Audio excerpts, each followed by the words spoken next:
तो friends, last video के अंदर हम लोगों ने बात की थी एनएससी बीएससी के बारे में, एक्सचेंज क्या होते हैं। उसके बाद हम लोगों ने देखा था वहाँ पर कि जो इंडेक्स है सेंसेक्स और निफ्टी, ये कैसे हम लोग बनाते हैं। तो वहाँ पर हमारे पास एक टर्म यहाँ पर देखने को मिली थी, मार्केट कैपिटलाइजेशन। तो वहाँ पर मैंने बोला था कि नेक्स्ट वीडियो के अंदर हम लोग इस चीज़ को कवर करेंगे। और एक और टर्म हम लोगों को देखने को मिली थी वहाँ पर, वेटेड एवरेज। तो ये दोनों टर्म्स क्या है, हम लोगों को काफ़ी डाउट हो रहा है इसके बारे में। तो आज इस वीडियो के अंदर हम लोग इसी के बारे में बात करने वाले हैं। लास्ट वीडियो के अंदर हम लोगों ने देखा था कि सेंसेक्स और निफ्टी को जब हम लोग बना रहे थे, वहाँ पर इंडेक्स को जब हम लोग फॉर्म कर रहे थे, तो कई सारी कंपनीज में से हम लोगों को कुछ कंपनीज सिलेक्ट करनी थी। तो वो उसका बेसिस क्या रखें सिलेक्शन करने का। पहला सिलेक्शन करने का प्रोसेस तो ये था कि उसकी मार्केट कैपिटलाइजेशन को देखें हम लोग। तो अभी इसके अंदर समझते हैं हम लोग कि वो टर्म क्या है। और दूसरा कि वेटेड एवरेज दें, यानी कि कई सारे सेक्टर्स हमारे पास थे। बैंकिंग सेक्टर था, रियल एस्टेट था, आपका इंफ्रास्ट्रक्चर सेक्टर है, फार्मा सेक्टर है, आईटी सेक्टर है, फाइनेंशियल सेक्टर है। तो कौन से सेक्टर को कितना परसेंट का वेट दें। वेट देने का मतलब ये कि कितना परसेंट हिस्सा निफ्टी के अंदर हम लोग फाइनेंशियल का रखें, कितना परसेंट हिस्सा हम लोग आईटी का रखें निफ्टी के अंदर, या कोई भी इंडेक्स बनाते समय हम लोग कितना परसेंट हिस्सा किसको दें, उसको हम लोग बोलते हैं यहाँ पर वेटेड एवरेज। तो ये दोनों टर्म यहाँ पर अभी क्लियर हो जाएगी, कोई कंफ्यूजन यहाँ पर नहीं रहेगा मार्केट कैपिटलाइजेशन के अंदर भी और वेटेड एवरेज के अंदर भी। तो अभी हम लोग उसको स्टार्ट करते हैं एक एग्जाम्पल के साथ में।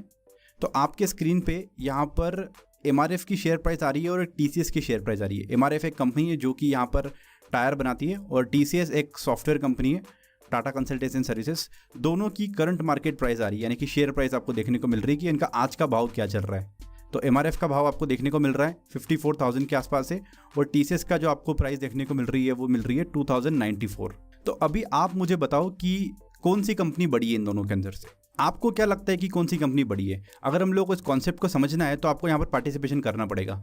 तो कौन सी कंपनी बड़ी है उसको हम लोग अभी पता करते हैं। देखिए, अपफ्रंट में देखने पे डायरेक्ट अगर हम लोग देखें शेयर प्राइस को देखने के ऊपर, क्योंकि कई सारे लोग जब स्टॉक मार्केट में नए नए आते हैं तो उनको लगता है कि शेयर प्राइस ही सब कुछ है यहाँ पर।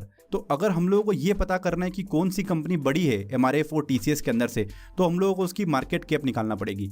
म्यूचुअल फंड्स के टाइम पर भी हम लोगों ने जब आपको बताया था वहाँ पर, तो हम लोग हमेशा कंसिडर करते थे कि ये कंपनी छोटी कंपनी है, स्मॉल कैप है, लार्ज कैप है, मिड कैप है।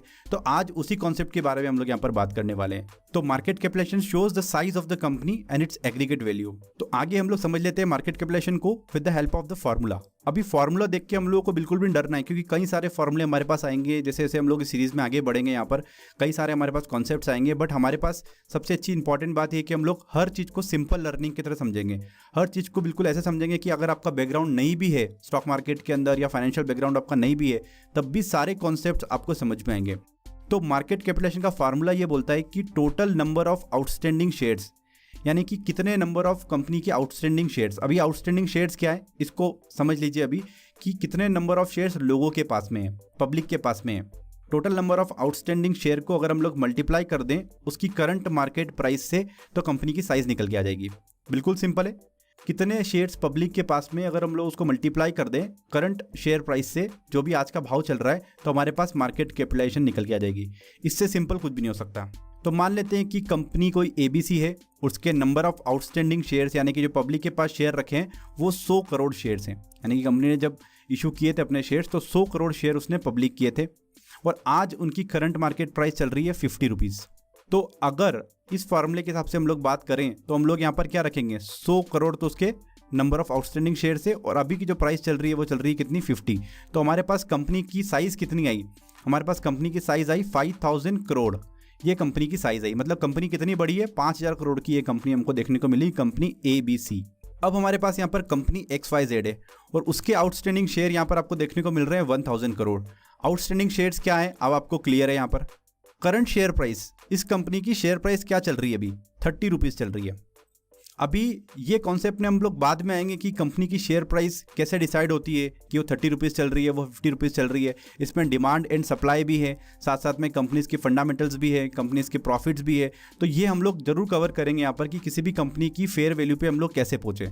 तो अभी हम लोग ये मान के चले कि करंट प्राइस जो चल रही है कंपनी XYZ की, वो चल रही है 30, और इस फॉर्मूले के हिसाब से अगर हम लोग देखें यहाँ पर, तो 1000 हम लोग यहाँ पर लिखेंगे, मल्टीप्लाई बाय करेंगे 30, तो हमारे पास यहाँ पर 30,000 करोड़ की ये कंपनी आई। तो कहने का मतलब इस कंपनी की शेयर प्राइस तो इतनी कम चल रही है, फिर भी ये कंपनी बड़ी निकली। तो हमारे पास XYZ और ABC के अंदर से बड़ी कंपनी कौन सी है, XYZ हमारे पास बड़ी कंपनी निकल के आती है। ये कॉन्सेप्ट आपका यहाँ पर क्लियर हुआ होगा। तो अब हम हमारे ओरिजिनल क्वेश्चन के ऊपर आते हैं जो हम लोगों ने आपसे पूछा था कि एमआरएफ और टीसीएस के अंदर से आपको बताओ कि कौन सी बड़ी कंपनी है, वो मार्केट कैपिटलाइजेशन हम लोग को यहाँ पर बता रहा है। तो इसी फार्मूले से हम लोगों ने निकाला। तो ये रियल डेटा है, आपको देखने को मिल रहा है स्क्रीन पे कि total number of outstanding share जो एमआरएफ के हैं वो है 42,40,000 और आउटस्टैंडिंग शेयर्स अगर आप टीसीएस के यहाँ पर देखेंगे तो 375 करोड़ आपको देखने को मिलेगा। तो अगर हम लोग इनको मल्टीप्लाई करते हैं तो हमारे पास यहाँ पर एमआरएफ बहुत ज़्यादा छोटी कंपनी है अगर हम लोग कंपेयर करें टीसीएस से। बट शेयर प्राइस देखने के बाद क्या लगता है, जो भी नए लोग स्टॉक मार्केट के अंदर आते हैं कि एमआरएफ बहुत बड़ी कंपनी होगी, यहाँ पर जो इसकी शेयर प्राइस है वो 54,000 के आसपास चल रही है। तो मार्केट कैप हम लोगों को बता रहे हैं कि साइज ऑफ द कंपनी क्या है। अभी ये जो कंपनी है टीसीएस, ये है 7,98,000 करोड़, लगभग 8 लाख करोड़ की कंपनी है ये। तो काफ़ी बड़ी है साइज़ में टीसीएस एमआरएफ के कंपैरिजन में। तो यहाँ पर जो शेयर प्राइस है वो कंटिन्यूसली चेंज होती है मार्केट के अंदर डेली बेसिस के ऊपर। तो उसके हिसाब से हम लोग अगर इस फॉर्मूले में देखें तो यहाँ पर हमको एक वेरिएबल मिल रहा है, करंट मार्केट प्राइस, जो कि वेरी हो रहा है, रोज़ यहाँ पर प्राइस चेंज हो रही है। तो उसका इम्पैक्ट मार्केट कैप पे भी पड़ेगा। तो मार्केट कैप जो है वो कम ज़्यादा होगी according to the share price. तो ये जो 8 लाख करोड़ की आज जो टीसीएस हमारे सामने खड़ी है वो हो सकता है कि कल को यहाँ पर 10 लाख करोड़ की हो, 12 लाख करोड़ की हो। अगर उसका प्राइस नीचे जाता है तो हो सकता है वो 6 लाख करोड़ की भी हमको दिखे। तो यहाँ पर बड़ा इंपॉर्टेंट है करंट मार्केट प्राइस भी। तो ये चीज़ हमको यहाँ पर ध्यान रखना ज़रूरी है।